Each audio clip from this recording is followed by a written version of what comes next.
Hello and welcome to Destination Draft Day. I'm Michael Rockman, joined by Bailey Kumar. We got a great show coming up for you today.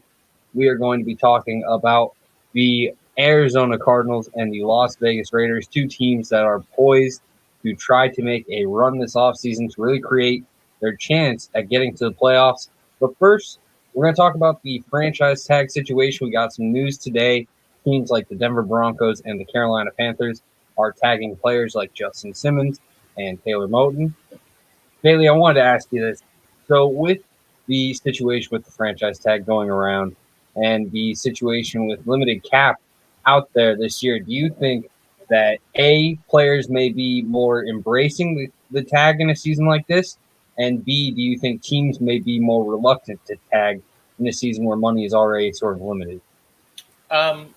Yeah, I think you're absolutely right. I think with the limited cap that the teams have this season, that I'm honestly surprised that the franchise tag has been used. I think this is kind of, historically it's kind of been used as a ploy to get a long-term deal out of these players, but with the cap so low and with it expected to jump so high next year, I can see a lot of players not holding out on the tag and just playing through it, just being okay with it. Absolutely. And with everything going on, there definitely is going to be some wonky deals out there. I feel like, we talked about it before where we could see a lot of the higher end players maybe take a sort of pay cut in order to chase a ring in a year like this where money maybe isn't as able to be spent.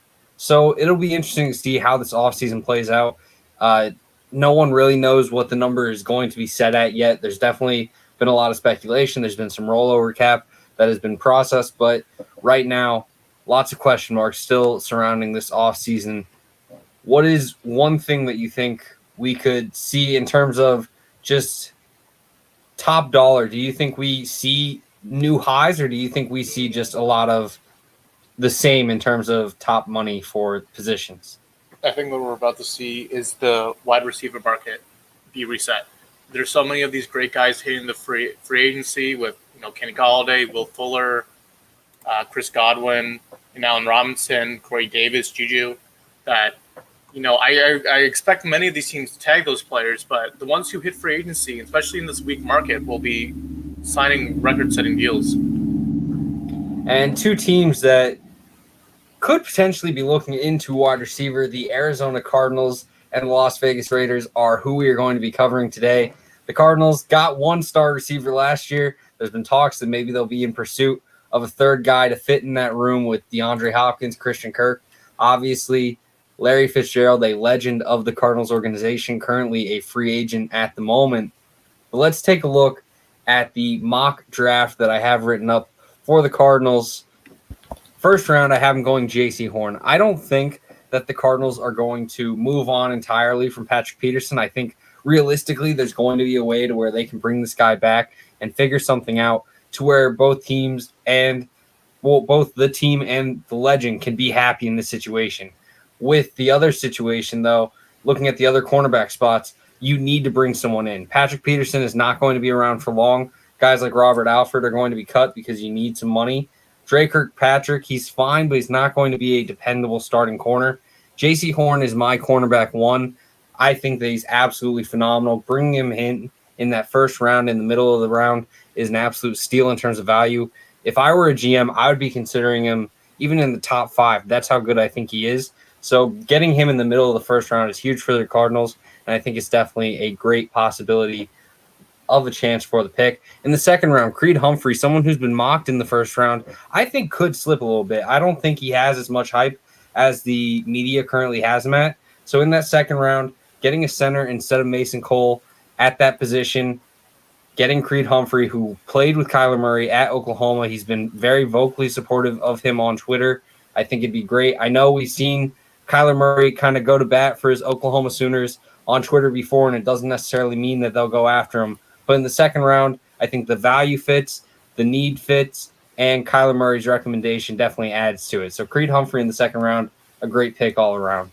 In the third round, I have him going Kenneth Gainwell out of Memphis, running back. With Kenyon Drake hitting the market, I think Arizona is going to go cheap at running back, probably bring back Edmonds. I think that's perfectly fine. But I think getting a guy like Gainwell, who is probably the most polished receiver out of the running back spot, one of the top 5 polished receiving running back prospects that we have seen probably in the past 10 years. He is absolutely phenomenal. If you need to split him out wide, that's fine. If you need him to run routes out of the backfield, he can do that. He is a absolute beast at the position in Arizona's system where Cliff can really use his versatile skill set. I think he could absolutely explode. In the 5th round, I have him drafting Evan McPherson, a kicker out of Florida.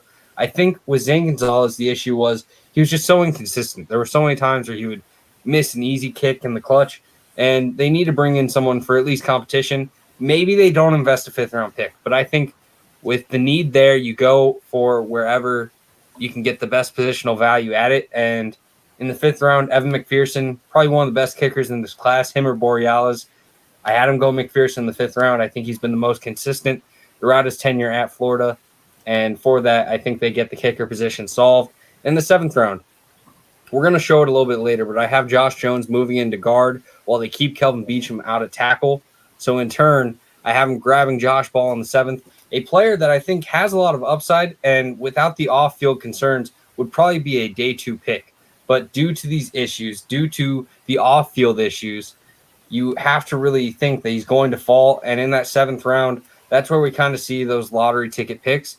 And I think a guy like Josh Ball could be in that area where the Arizona Cardinals are willing to risk it because he still has plenty of athletic upside, some very quick feet, a nice frame, and really has proven himself through his playing career and what we've seen on tape. It's just those questions off field that are going to really bring up issues for a lot of teams whenever they evaluate this guy. Bailey, I know you have a lot of opinions on some of these players.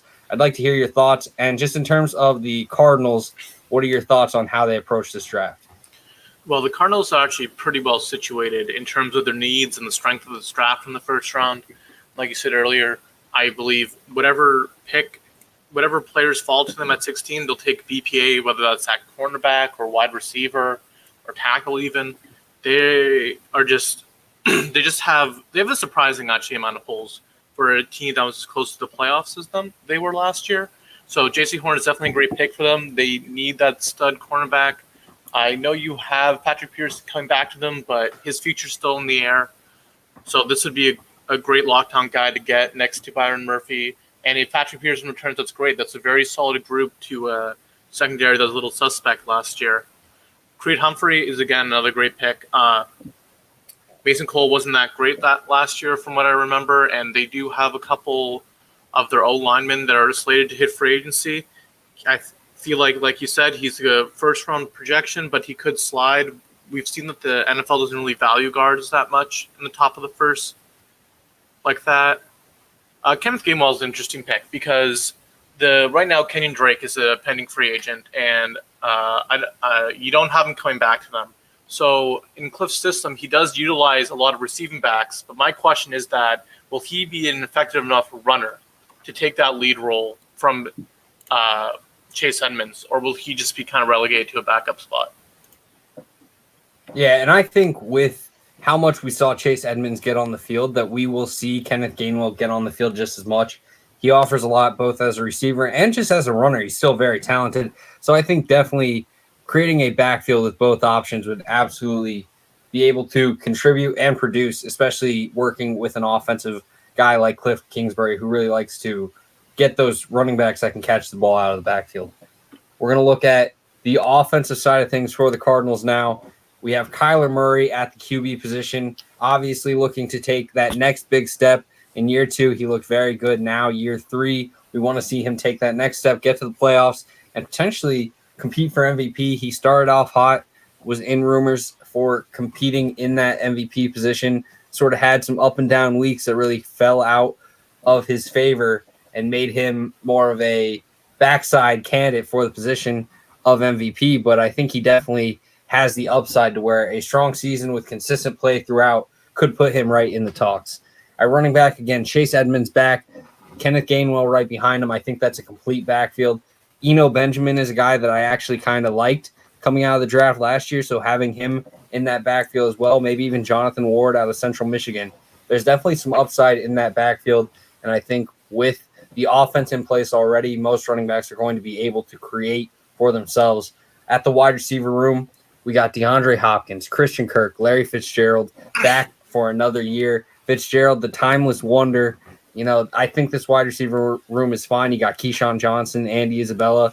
Maybe not the most dominant room out in the NFL, but I do think that there's plenty of upside for it. And with the offense producing as well as it had last year, just improving that offensive line seems to be the biggest part of it. At tight end, I think Dan Arnold is the way to go. I think the way that he took a step last year is going to be a nice method for him to really take another big step in this next year. And I think keeping some familiarity for a young QB is important. And with the chemistry that him and Arnold showed, I think it's absolutely important that Arnold's back at tight end next year. What do you think of the skill position group for the Arizona Cardinals? And what do you think maybe in terms of change? Do you have anything you think they should do differently? So the Cardinals are kind of just running it back with the same skilled position group as they did last year. Arnold's a pending free agent and Fitzgerald's a pending free agent. Looks like they're just bringing them both back. And they're losing Kenyon Drake. So you can make the argument that this group is worse than it was last year. And I think a lot of things around Kyler was that his skill position players weren't good enough to support him as a team. So we will have to see Kyler kind of have to elevate his receivers and his running backs and his tight ends games rather than the other way around. And it's a question of if Kyler can do that. Can he take his game to the next level where he can kind of take this team and run a successful offense with them? Exactly. And, there's definitely been some talks about Cliff Kingsbury, and if that offense doesn't really take the next step, will he potentially be on the hot seat after this year? And I don't necessarily see it happening, but if the Cardinals do come out and disappoint, maybe go like 6-10, 7-9, obviously it's a tough division, so there's definitely a little bit more leeway for a record that's closer to 500. But I do think that if they disappoint and finish in that last place in the NFC West in a division that really any team could, then Cliff Kingsbury will definitely have some heat to his seat, that's for sure. And I guess not 7-9 or anything like that. It'd be a 17-game season, so maybe 7-10, 8-9, anywhere in that range. He could be in some trouble. Now we look at the offensive line, and this was the big question mark last year. DJ Humphries at left tackle, Justin Pugh at left guard, Creed Humphrey stepping in at center, Josh Jones stepping in at right guard. Those are going to be the two question marks to hopefully elevate the overall play. Kelvin Beachum signed for a very cheap deal last year and really looked phenomenal at right tackle for the Cardinals. If he can come back on a decent deal, obviously more than last year, but not too expensive, then I think the Cardinals need to go and make this move. Bailey, what do you think of this offensive line? And in terms of, what we saw last year, how important do you think an offensive line is towards the success of the Cardinals heading into year 3 of Kyler Murray and Cliff? Well, so much of the skill position groups, the Cardinals are kind of running it back with the same squad they had. They added Creed Humphrey, which I think is a huge upgrade over Mason Cole. Not a very big Mason Cole fan, but I don't know if this line is good enough to protect Kyler. Kyler was one of the most sacked QBs in the league last year, and though a lot of that was self-inflicted with him trying to extend plays, that the fact that he was trying to extend plays and couldn't stay in a pocket was due to the offensive line. So the question is, can this offensive line with another year together maybe get some cohesion as a unit to try and protect Kyler long enough? Because last year wasn't good enough, and that was kind of exposed at the end of the season when they went on that big losing streak, and they just couldn't keep a clean pocket for Kyler to operate out of. Absolutely. And now we look at the defensive side of things for the Cardinals. On the defensive line, we got J.J. Watt, just recently signed from the Houston Texans. Obviously, very exciting for Cardinal fans around the country. Jordan Phillips back from injury on an expensive contract that likely won't be moved. And Leki Fotu in year 2, hopefully stepping in to that nose position. At edge, we got Chandler Jones coming back and Hassan Reddick. Both kind of big question marks. Chandler Jones, if cut, could save the Cardinals a lot of money. I think a restructure is definitely likely, converting a lot of that salary into bonus and giving them some cap space. And then Hassan Reddick is a free agent, and they will have to meet the price tag that he will require. overall, in terms of generating pressure, this team struggled last year, and adding J.J. Watt's huge. Getting Chandler Jones healthy is huge. Hassan Reddick was the production last year, but in terms of defensive lines, do you think that with a healthy Chandler Jones and signing J.J. Watt, that this line jumps up into the elite or at least very good of the NFL, or do you think that there's still going to be some issues in terms of generating pressure? I mean, adding J.J. Watt to any edge rushing group is obviously going to make it a lot better. But Hassan Reddick kind of had an outlier year last year. He switched positions to play in his more natural edge, and it looked like it paid off. And if he can continue the success he had last year with a healthy Chandler Jones and with a healthy J.J. Watt, yeah, this line is going to dominate other teams. There's no possible way you can guard all three of these guys and have enough protection for them.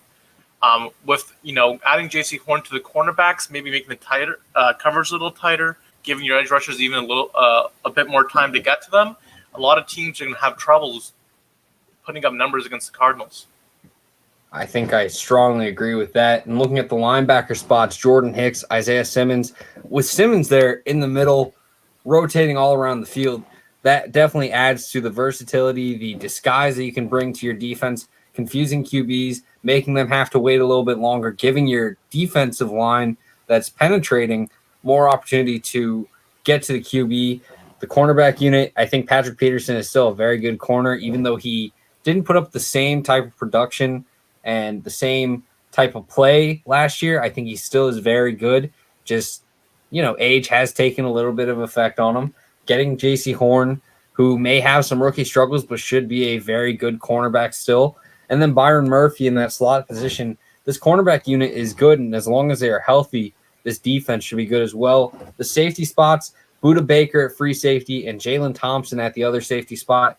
Budda Baker is another versatile defensive chess piece, can move around all over the field. Jalen Thompson has some deep range ability, so he can play free safety as needed.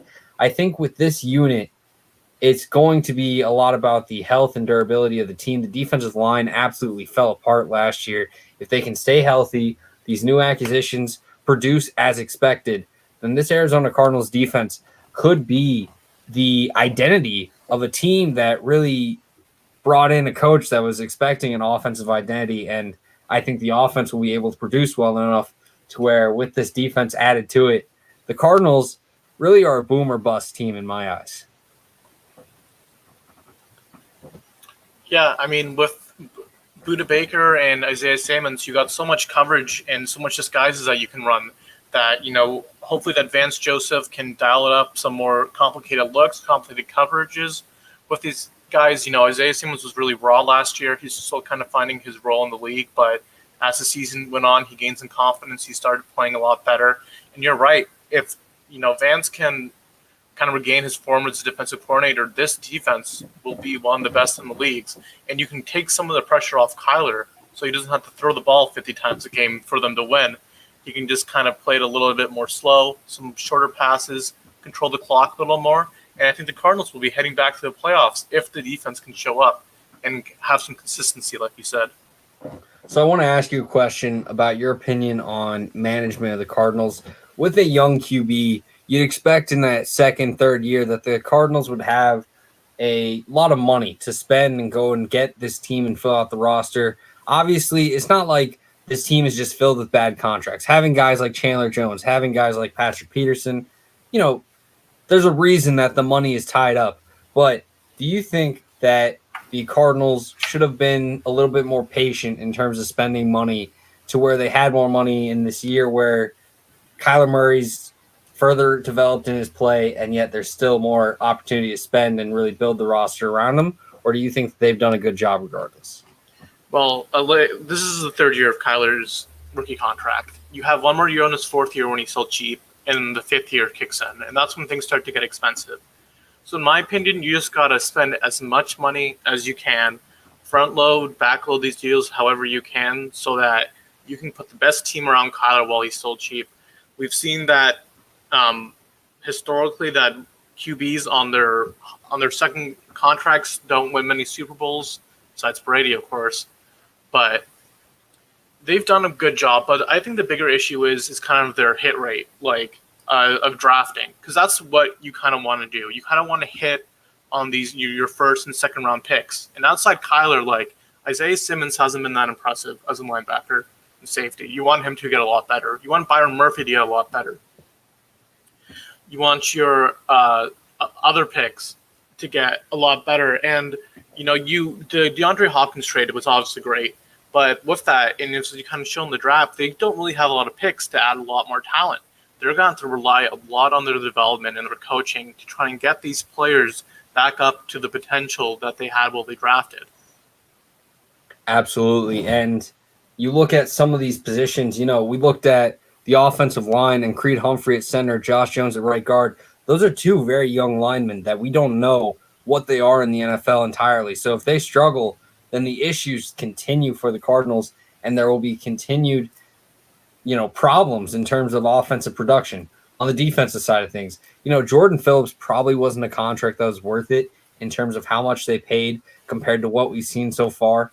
And with that, you can't really move on from it. So you have to kind of swallow it and take it for another season with Jordan Phillips. And if you're fine with that, then great. He puts up a solid season, but it's really going to come down to a lot of these guys matching the investment that the Cardinals made for it. So right now, there's question marks for the Cardinals, but there's definitely upside. So if you're a Cardinal fan, I hope the best for you guys. As an official prediction, 17-game season, I think I would go 10-7 for the Cardinals. Maybe a little bit safe because it's kind of right there in the middle, but I feel like that's a realistic thing. I think they get into the playoffs as a back-end wild card team. I think there's still going to be some issues around this team in terms of just, offensive line production, staying healthy, and I think the wide receiver unit still could use some improvement. I don't like Christian Kirk as a second receiver, and I think getting another receiver in that room would be absolutely huge. Bailey, if you had to make a prediction for record for this team, what do you think you would do? Just off the top of your head rather than my head. Yeah, I originally was going to say 10-7 too, but once you said it, I was kind of thinking, this team, as good as Kyler might be, as huge as the J.J. Watt signing is, as good as DeAndre Hopkins is, they might still be the fourth best team of their division. They play in an extremely difficult division. You got the Rams upgrading with Stafford. You got the Seahawks going to run it back. You got the 49ers with a healthy Jimmy Garoppolo or potentially another upgrade. Like, I don't know. Those 6 divisional games will decide how well they do. I'll just play a little bit more safe than you. I'll go 8-9. I just think their division's too difficult right now, but they'll dominate in out of division play. So we got a comment from the comment section. I don't see the Cardinals doing anything other than 7-9. Their division is stacked. Even with their additions, I see the Hopkins-Murray connection as better this upcoming season, but I don't think it'll be enough. Then he amended to 8-9, realizing it was a 17-game season. And there's definitely concerns. I don't think that saying 8-9 for the Cardinals is a diss. As you look at the NFC West, it's absolutely stacked. The toughest division in football. The Cardinals could come out and look light years better and still finish in that same placement in the division because of how good this division is. So, yeah, if you're a Cardinals fan, you're probably preying on these Russell Wilson rumors to where he gets traded to the Raiders. You're probably preying on just anything to kind of shuffle up this division. And right now, though, the biggest thing you can prey on is just team improvement and getting some key pieces back for this team after a offseason of question marks, really. So now we move a little bit further up to Nevada, where we look at the Las Vegas Raiders. We take a look at their draft, and in the first round, I have them going Jeremiah Owusu-Koramoah. I think he's a versatile defender that can really fill in for Jonathan Abram, Corey Littleton, and he and he fits right in that front seven perfectly for the Raiders. You look at what he brings at Notre Dame, and he flies around the field. He's kind of this safety linebacker hybrid player, and I think he's absolutely a dominant piece. In that second round, I have him going Marvin Wilson, defensive lineman out of Florida State. He is an absolute menace as a pass rusher. He fell off a bit in terms of production this year, but I think with a year like COVID-19 had on this season, I think a lack of production is going to be overlooked by NFL teams. So a guy like Marvin Wilson, who put up such a crazy year for 2019 and then kind of fell off in 2020, I think it's something that teams will kind of overlook. And I think this is a guy that could be a surprise first-round pick. I'm being a little, more realistic, more paper, follow the whiteboard type deal, and I'm having him as a second-round pick. But don't be surprised if Marvin Wilson is a first-round pick come draft day. In the third round, I have them getting Jackson Carman, offensive tackle out of Clemson. And then I have them having a trade prior to the draft that is Marcus Mariota and Trent Brown to Chicago for a third-round pick and a 2022 conditional third. I think that the Bears are going to be in the market for a quarterback. Bringing in a tackle like Trent Brown would be absolutely huge as well. The Raiders with Tom Cable have really been able to develop a strong offensive line and don't need to invest as much money as they have in it. Trent Brown is a huge contract, although a talented player, probably not worth the money that they've been able to get for someone like Denzel Good, who played right tackle last year and did very well. So getting Jackson Carman in the third, I think you have a potential right tackle, but you also have Denzel Good, who could start at that spot to start out. So with the third-round pick they have this year, Osa Odigizua out of UCLA is my pick for that first selection that they got from that trade. And I think what we saw out of this guy out of the Senior Bowl was absolutely phenomenal. He can play both at the 5-tech spot or out on the edge. He is a menace. He has a great bull rush.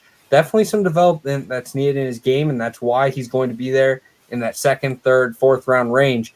But with proper development and adding him to this pass rush room with Max Crosby, with Cleveland Farrell, I think you're adding a dominant piece for this defensive line to really grow and become something special. Bailey, we're looking at the first 2 days of the Raiders draft. What do you think of it so far, and what do you think of this Raiders team? So the Raiders are kind of in a rough spot, awkward spot in terms of their team right now. They have a lot of pieces, but also they don't have a lot of pieces. They're competing and they're not competing. They're kind of stuck in this limbo. And this draft will be an important one to ultimately decide where they go as a team. In terms of the picks, I'm not the biggest JOK fan. I think his role with the Raiders will be kind of similar to how they use Marcus Joyner. I don't know how he fits within their defense that well. I am a fan of the Marvin Wilson pick, however. The Raiders have like 0 defensive tackles right now under contract. They need a lot of them and quick. Marvin Wilson's an absolute beast. He'll fit in right there with the culture, with what they look for. He's a big, tough guy, and I love that pick for them. If you do move on from Trent Brown, I think Carman is an excellent kind of developmental piece for them to kind of take. We've seen them have great success. They must be doing something with the offensive line because they keep churning out these great guys. A lot of people have had career resurgences there. It's a really good environment for them.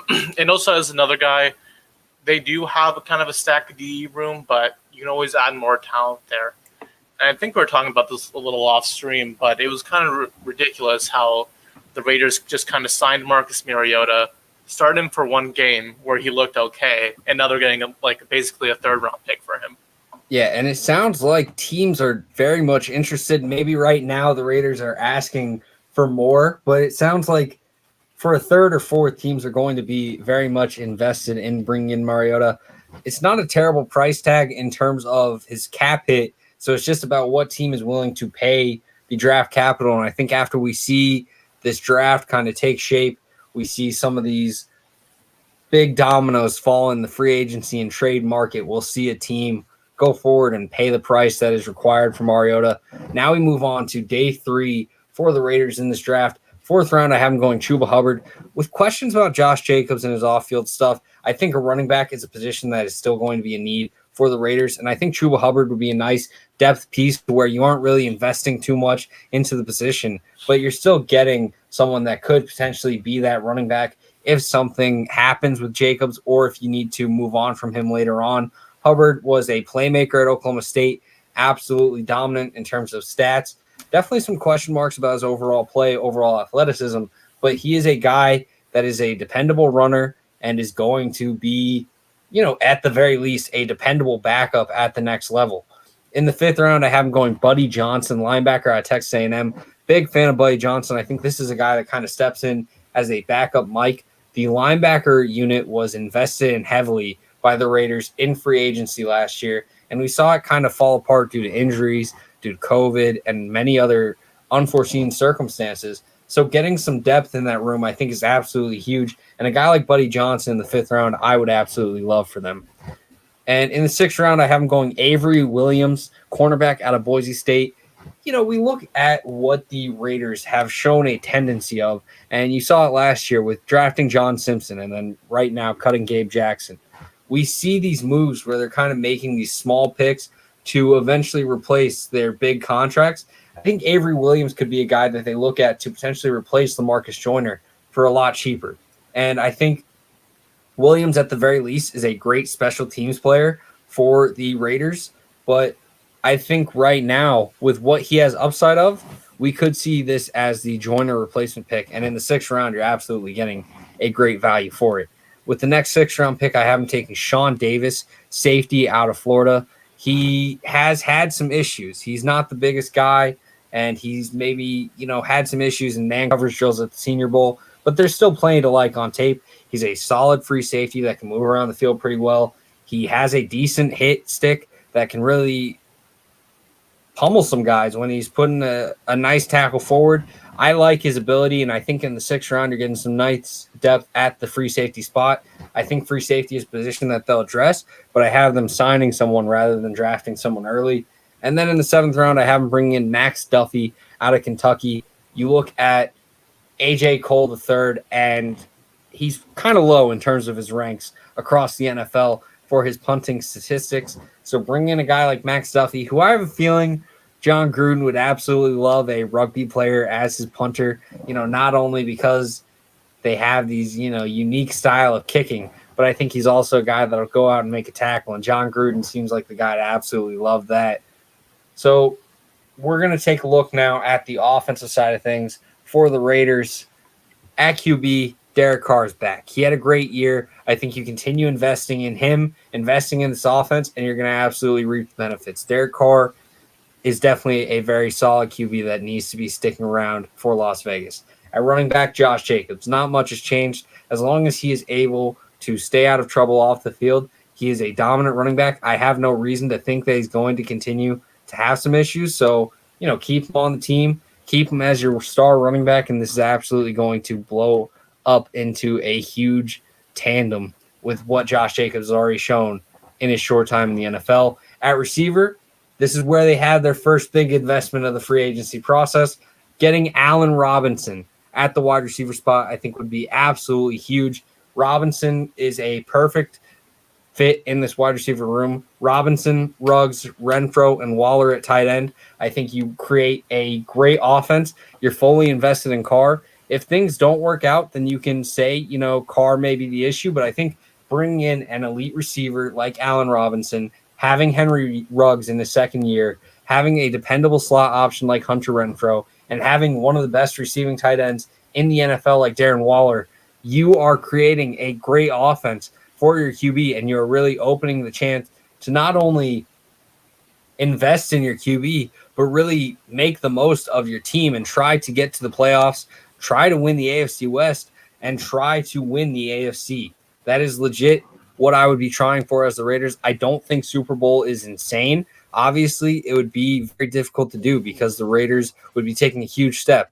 But you need to be trying for it because this team is not some young team that you should be rebuilding on and just trying to, wait to compete. You should be aiming for the Super Bowl, and I think there's enough talent on the roster to where with a good draft and a good offseason, you could legit be in consideration for it. On the offensive line, Colton Miller, Richie Incognito, Rodney Hudson, John Simpson, and then Denzel Good at right tackle. If Carmen can overtake him, that's fine too. Bailey, looking at this offense in terms of additions with Allen Robinson, in terms of getting some of these guys more development like Henry Ruggs, having Hunter Renfro back, John Simpson in year 2 at right guard. What do you think of this offense, and what do you think of their chances of being a great offense for the 2021 year? with the Allen Robinson addition, this could be one of the best offenses in the league next season. You give Carr another year to develop some chemistry with Ruggs. They had almost a ton of, these deep plays where Ruggs beat his man and Carr was just a bit off with his timing or a bit overthrown or underthrown. You give him another year, and you start to click. Those plays are going to start to hit. And then if you can have Ruggs stretch the field and let Allen Robinson operate in the middle where he's best, just a reliable set of hands there to move the chains and such, this offense is going to be very tough to beat. And I'm not even mentioning Darren Waller, who is an absolute beast out of the tight end position. There's just too many threats to cover. And then you have Josh Jacobs running behind that amazing offensive line. There's just simply too many threats to keep up with. And, Derek Carr kind of gets a bad rap as a QB. He's still a very solid starter. There's always been jokes that he's a little bit too check downy. He won't take the big risk. But I would say last year I saw him make a lot of deep shots, a lot of deep plays to Aguilar or Ruggs, and they just didn't work out. So I think as he gains some more confidence, that we'll start to see those plays. Like you said, if Denzel Good gets beaten out by Carmen, you can see him move into guard to take over for John Simpson, and then that's a very good offensive line. I think you don't really miss a beat from losing on Trent Brown. Yeah, like I said, this offense is amazing, and I could definitely see it being top 5 or top 10 in the league. And even with that wide receiver room, you add in a guy like Brian Edwards who adds depth to the unit. So there's definitely weapons to go around. You want to have some possibility of depth. So, a guy like Denzel Good, if he is the backup, or a guy like Carmen able to step in at left tackle or right tackle if a guy goes down. There's also many other options on this unit that could really step in for some players. You got guys like Brandon Parker. You got guys like Andre James and Sam Young that have kind of stepped in and really fulfilled a backup role for the Raiders. So getting depth on this team is huge, but I think you have enough depth to where you can create a very strong starting offense. And now we have to go to the defensive side of things where these question marks have really kind of existed. And we talked about it on the defensive line. Getting Marvin Wilson, having Maurice Hurst would be a great unit. I think Marvin Wilson obviously needs to develop into that one-tech nose tackle type role, but I think the possibility of him doing so is definitely there. Cleveland Farrell and Max Crosby at the edge spots makes this defensive line young, but I think dangerous. Getting some more refinement in their play is the biggest part of how you find success for this team, though. You look at some of the other spots for this team. Linebacker was a big question mark heading into last season, and then Corey Littleton struggled. Nick Kwiatkowski got injured, and then it just fell apart again, and the issues existed. So getting Littleton in another year hopefully clears some things up. Nick Kwiatkowski hopefully plays healthy and plays to full strength. Jeremiah Owusu-Koramoah, I think, could step in and rotate all around this defense, and it's absolutely huge. And then for the cornerback unit, that's the big question mark, is Trayvon Mullen and Damon Arnett with another year under their belts. Can they step up and really be a full-time starting unit? I think with this group, you probably want to invest in getting a dependable veteran free agent out there at the cornerback group. I think, maybe even someone like a Patrick Peterson could be someone in play. Maybe a guy like Xavier Rhodes, or maybe someone even cheaper that's just someone to bring in to this unit that could help in terms of, someone like a Jonathan Joseph, or maybe investing a little bit and getting a Jason Verrett or Darqueze Dennard. Just bring in someone that can help out, step in when needed, and maybe help these guys grow their game with a veteran presence. I think investing in the cornerback room is definitely needed, but I don't think a new starter is needed, because I think Arnett and Mullen have shown enough as young corners to have promise. In that slot spot, we got LaMarcus Joyner. Free safety, they go and spend their other big investment, Marcus Williams out of New Orleans. I think he is someone that the Saints will definitely lose out on because of cap restrictions.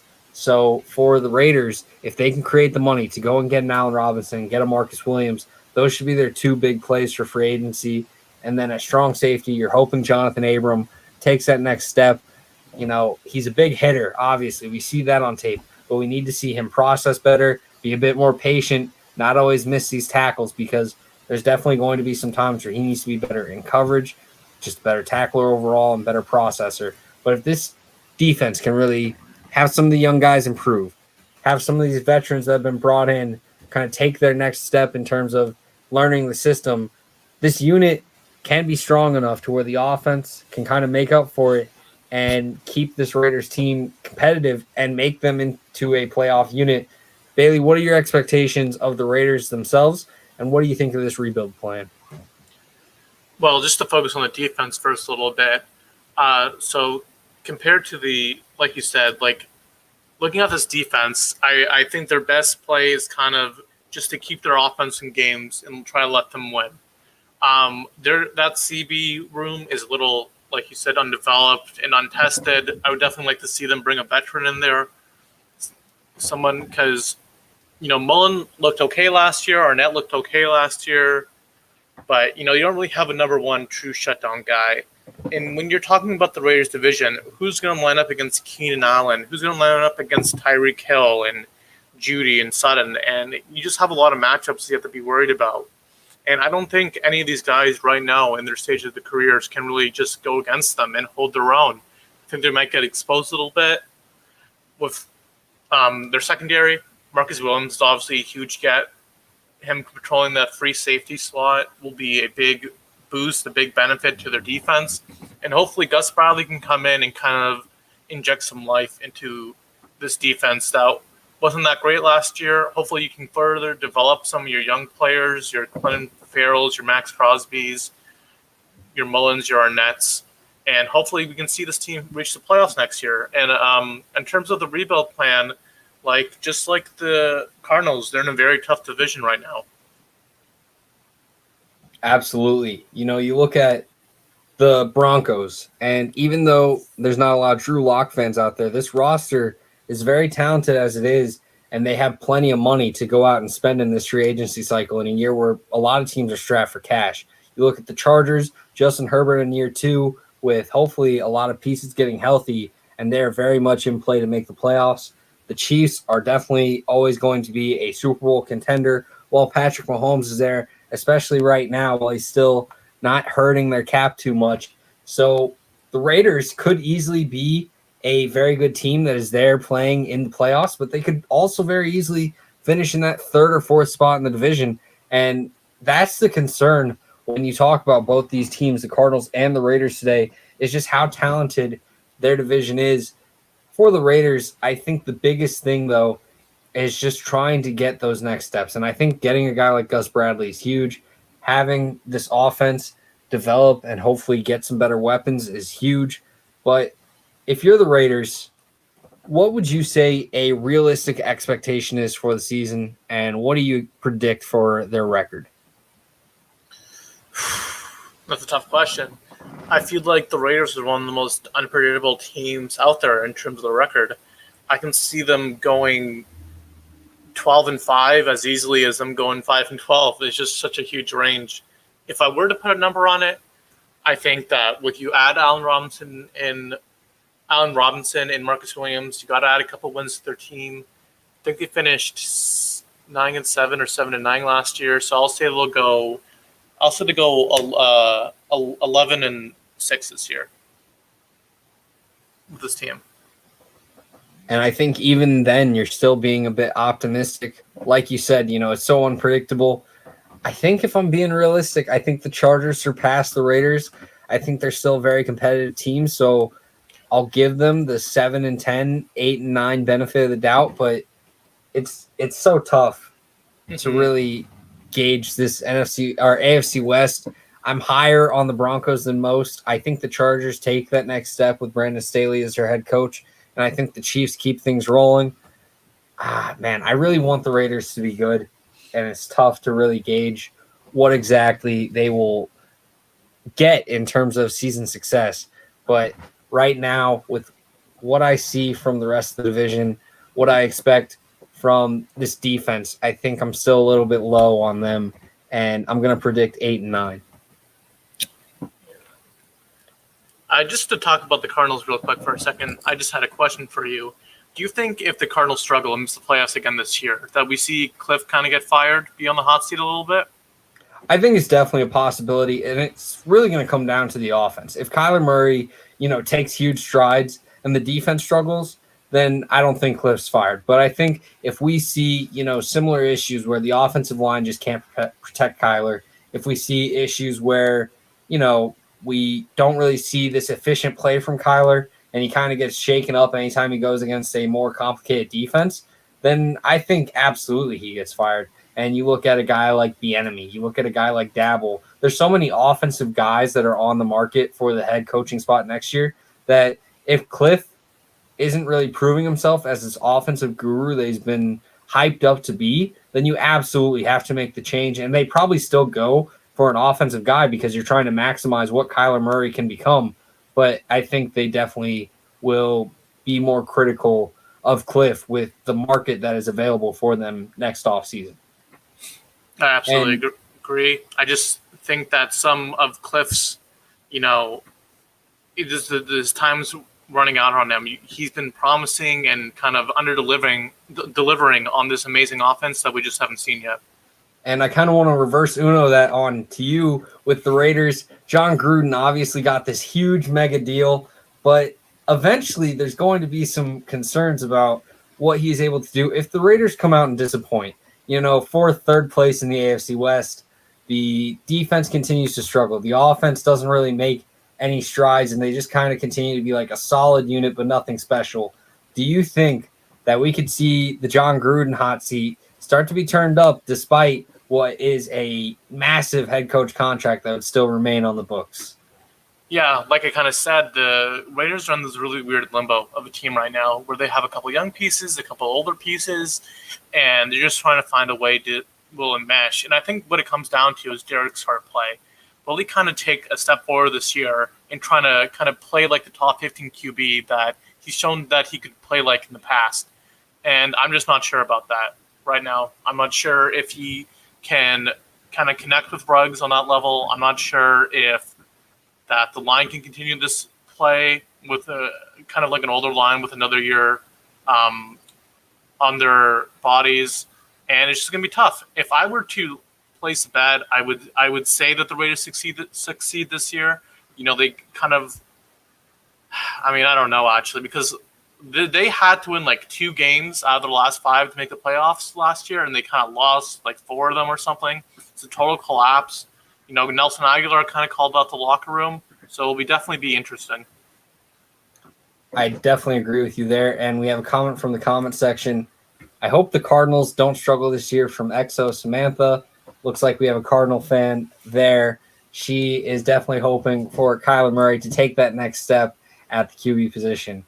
Well, that is all we got for you guys today. We talked about the Raiders. We talked about the Cardinals. Next week on Monday, I'll be back. Not sure about Bailey. We'll see.